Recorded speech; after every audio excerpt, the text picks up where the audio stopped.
জাতীয় ঐকমত্য কমিশনের কাছে দেশে নতুন সংবিধান তৈরির পক্ষে মত দিয়েছে জাতীয় নাগরিক পার্টি এনসিপি। নতুন এই রাজনৈতিক দলটি বলছে, বর্তমানে যে সুপারিশগুলো সংবিধানের সঙ্গে সম্পর্কিত নয় সেগুলো অধ্যাদেশের মাধ্যমে বাস্তবায়ন করা সম্ভব, আর সংবিধান সম্পর্কিত বিষয়গুলোর জন্য গণপরিষদ নির্বাচন প্রয়োজন।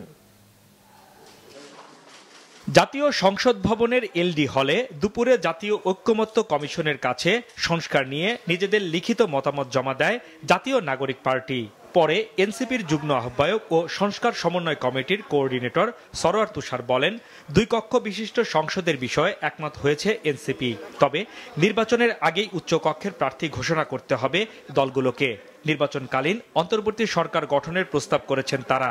তবে প্রাদেশিক প্রস্তাবের সাথে দ্বিমত প্রকাশের পাশাপাশি মুক্তিযুদ্ধকে মানুষের কাছাকাছি নিতে নতুন সংবিধান রচনার পক্ষে মত দেন তিনি।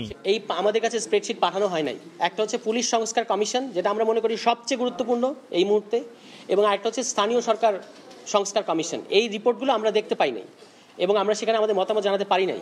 তো এই ব্যাপারেও কমিশনের অবস্থান আমাদের কাছে জানতে চাই। সেটা 166টা যে প্রস্তাব ছিল বা ভুক্তি ছিল বলতে পারি, এন্ট্রি ছিল, সেটার মধ্যে আমরা একমত হতে পেরেছি 113টা প্রস্তাবের সাথে আমরা পুরোপুরি একমত হয়েছি।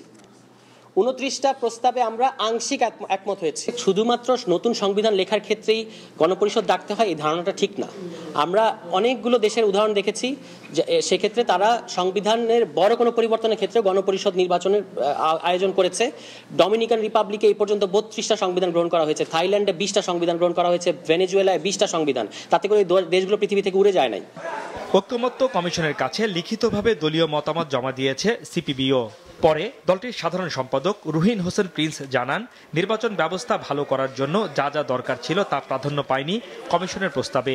অনেক গুরুত্বপূর্ণ বিষয় আসেনি, অনেক কিছু অস্পষ্ট। প্রস্তাবে হ্যাঁ না বললে ভুল বোঝাবুঝি থাকবে। সংস্কারের কাজ এইটাকে আলাপ আলোচনার মধ্য দিয়েই সমাধান করা দরকার বলে মনে করি।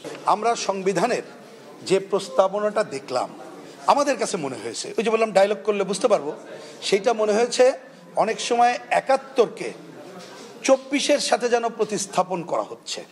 আমরা মনে করি এইটা যথাযথ না। এর আগে সকালে সংসদ ভবনের এলডি হলে সংস্কার ইস্যুতে জাতীয় ঐকমত্য কমিশনের সাথে বৈঠক করেছে রাষ্ট্র সংস্কার আন্দোলন।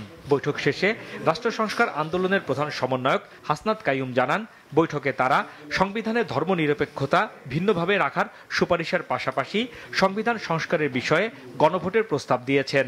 জাতীয় নির্বাচনের আগেই সংস্কার শেষ করার দাবিও জানিয়েছেন তিনি। হাসনাইন তানভীর, মাছরাঙা সংবাদ, ঢাকা।